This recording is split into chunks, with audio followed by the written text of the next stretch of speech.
Welcome to the show. I'm W.L. Laney. My guest today is Nadia Al-Samarrie. Nadia, it's so nice to have you with us today. Welcome to the program. Thank you for having me. So tell me a little bit about Nadia. Oh, well, diabetes is something that I've lived with my whole life. I come from four generations of type 2 diabetes, and my former husband is a type 1.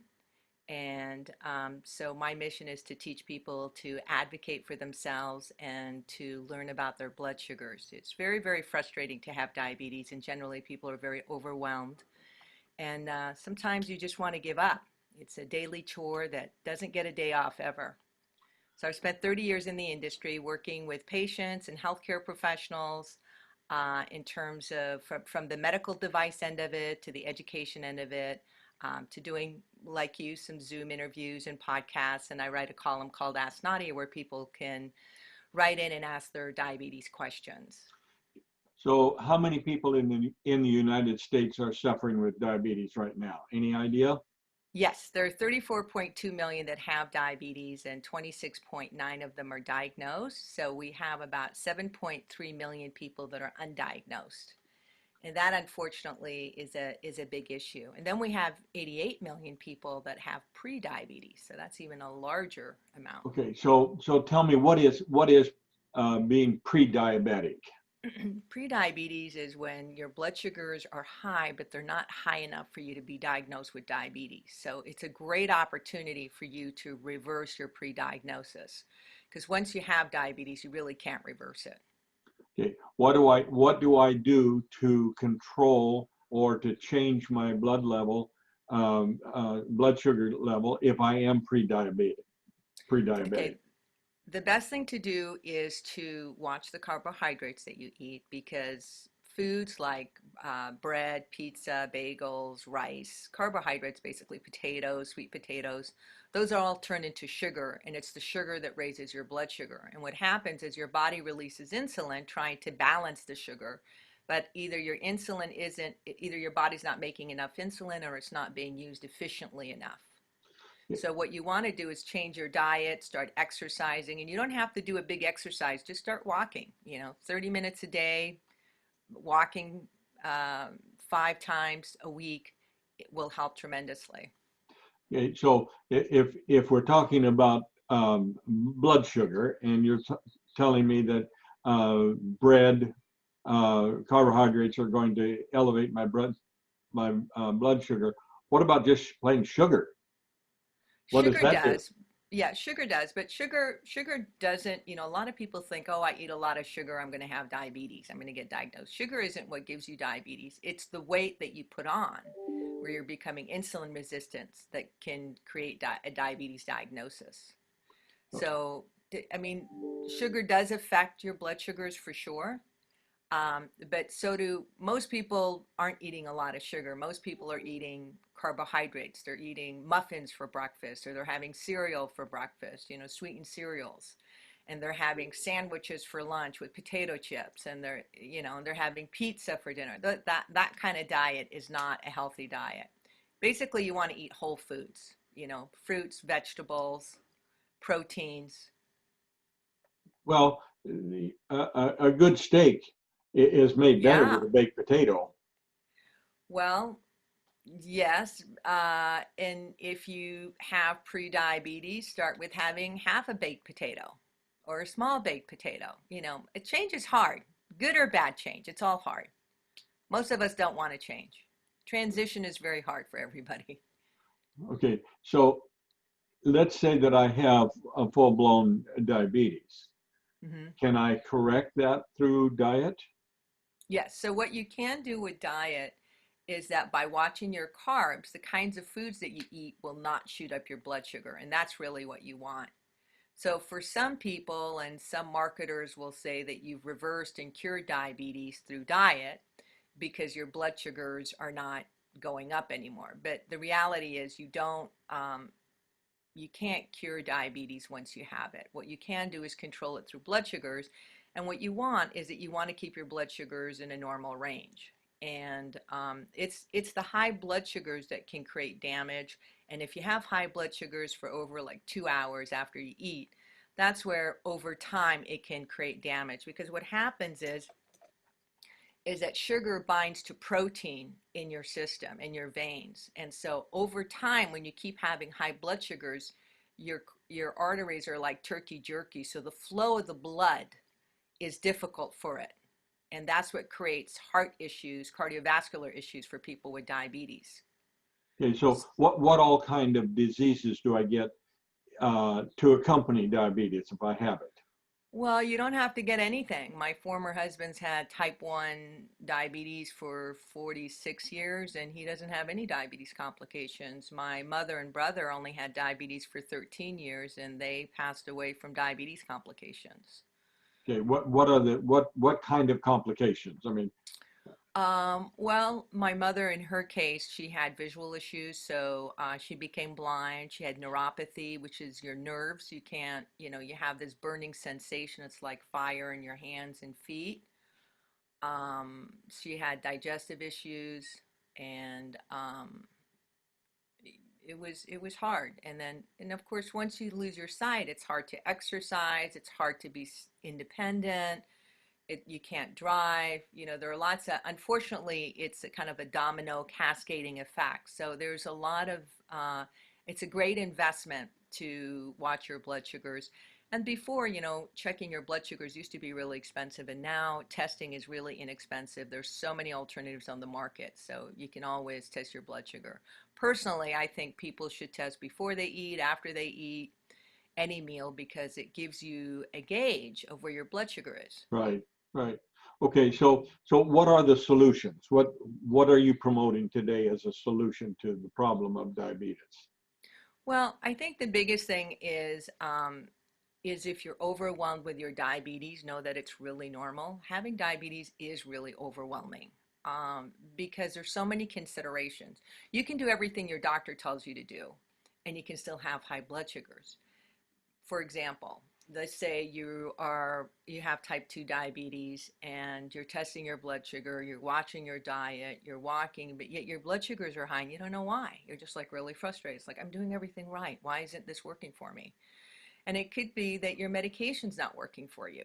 So it's really important. What I advocate is, for people to be advocates for themselves, to have family and a community that advocates with them, so you can work with your healthcare professional to get the results you want. So for example, with me, I have a family member who was on type 2 medication. They really didn't like the side effects. They wanted to get off of it desperately. So we talked daily for 2 weeks. And after our conversation, the purpose of our conversation was for him to go to his healthcare professional and say, what about this? What about this? What if I change this? If I change this and my blood sugars are in this range, can I go off of my medications? If I'm doing all these things and my blood sugars are high, does that mean my medication needs to go up? So that's kind of what I'm advocating, is for people just to learn and just to know that being perfect with diabetes is a really difficult task. What it is that you're trying to find the best range that is realistic for you. That's the thing. A lot of us get caught up in trying to be perfect, and being perfect is a really tough task.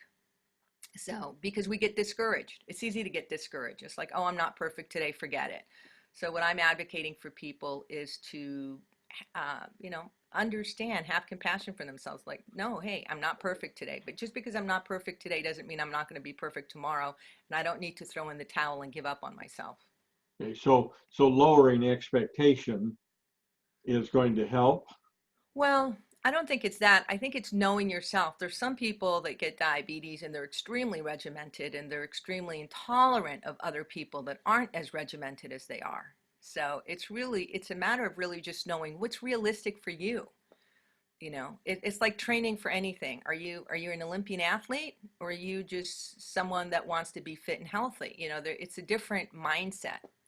And if I know that, hey, I never plan on being an Olympic athlete in this. It's the same way with diabetes. What is realistic? And you start with that, because what's really important is to have successes, like anything in life. The minute we have success in one thing, we can build on that success. And our habits tend to get better. We tend to, we move the goal line a little bit every time. And that's the important thing. Right. And have you written a book or anything? I have written a book. Eh, tell me Thank you. about it. My book's called Sugar Happy for Happy Blood Sugar Levels, and it's a diabetes guide.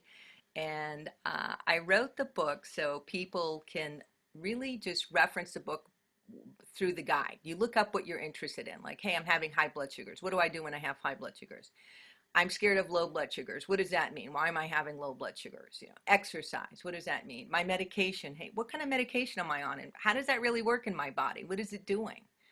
What are all the factors that can affect my blood sugars and why? How does exercise affect my blood sugar? Where can I get financial help for my diabetes supplies? So there are all kinds of things depending on what you want. Personally, and I don't know if most people are like this, but my friends are more like me, which is we have a hard time reading. Sometimes we have a hard time reading books from front to back, especially something that's for health. We tend to want to look for very specific things that are Right. unique to us. Okay, so And it's more that's of how a, yes? you'd call it more of a reference book? Yeah, so it's a guide for people. So I want people to be able just to look up what they want. But it's very helpful if you read it from front to back. I have lots of examples of family members with type 1 and type 2 diabetes. I have examples of, I've shared some of my Ask Nadia questions that people ask me. For example, I had a husband, and your family is very important to you, who wrote me and said, hey, my wife doesn't take her insulin when she eats. Is that normal? Is she okay in doing that? I wrote him back and I said, well, it really depends. If she's on a continuous glucose monitoring system and that system is telling her that her blood sugar is dipping and that she's going to eat, then she knows she doesn't need insulin, then yeah, it's okay. But if that's not the case, there's also a thing called diabulimia where people omit their insulin um, because they don't want to deal with the weight gain, because insulin is a growth hormone. So the more sugar you have, the more insulin you have, it'll balance out your blood sugars, but it's also a growth hormone. So it's a way that sometimes people control their weight that way. So Okay. questions like that, which are, it may not relate to you, but it's illuminating for people to hear other people's questions, how they're dealing with diabetes.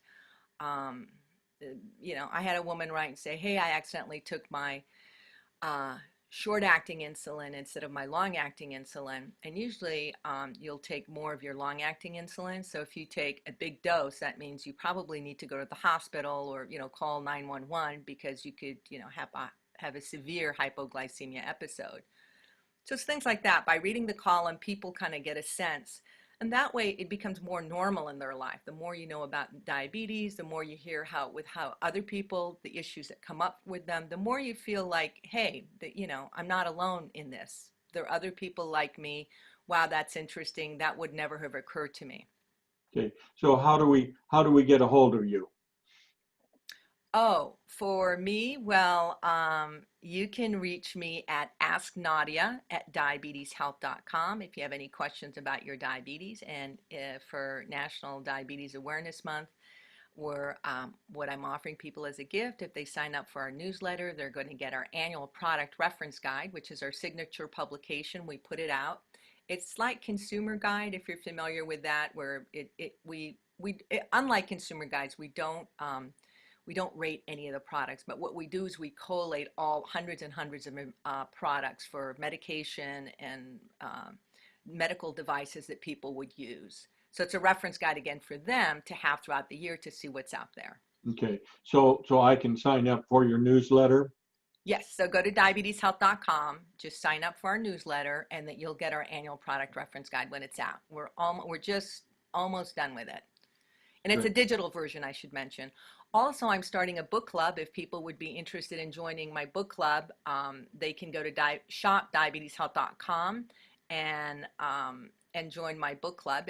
There is a fee for that. It's $38.85, but you get a audiobook, you get a digital book, and then we'll have a Zoom book club like this where people will see each other, we'll have conversations.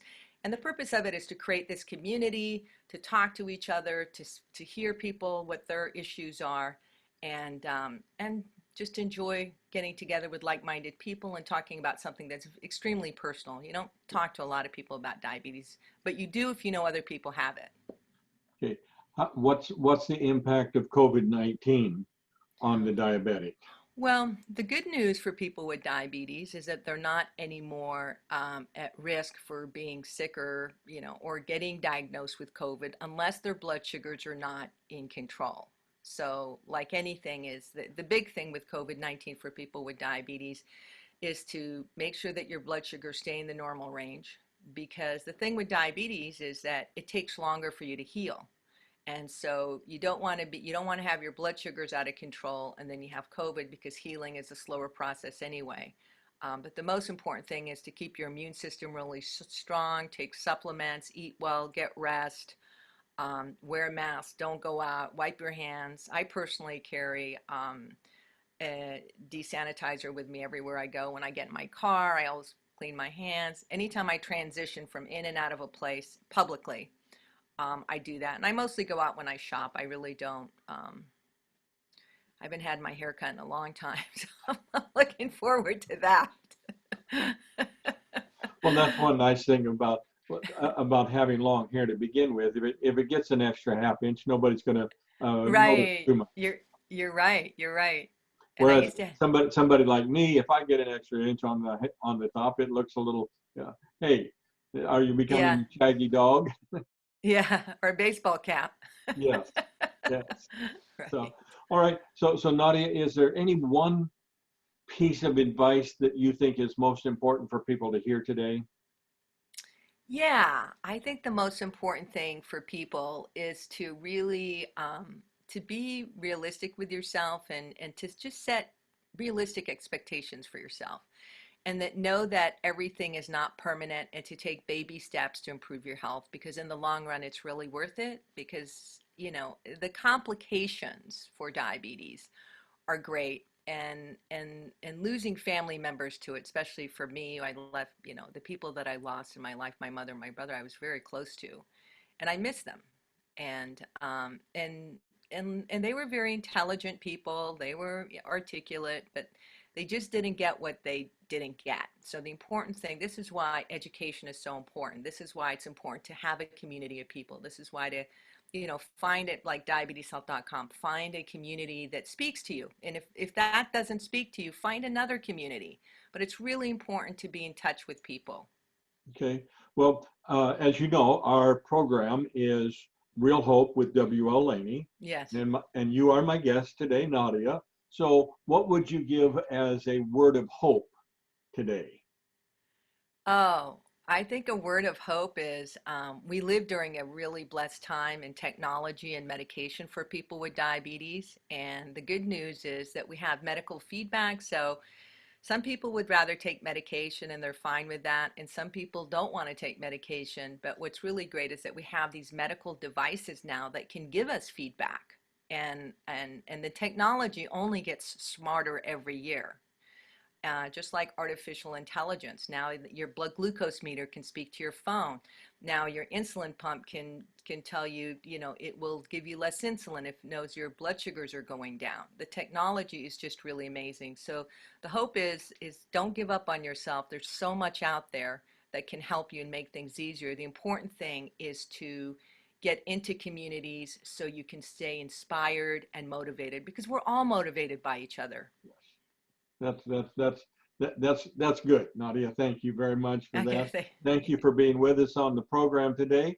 You've been listening to Real Hope with W.L. Laney and Nadia. Um, Al-Samarrie. It's not easy, I know. well, I'm Irish. What can I say? Hey, I am too, by the way. I'm Irish and Iraqi. That's- so the Irish part, that's why we're getting along so well Oh, together. Nadia McFeely then. Yes. Anyway, so thanks for being with us today. And until tomorrow, remember, with hope, anything is possible. Thank you for having me.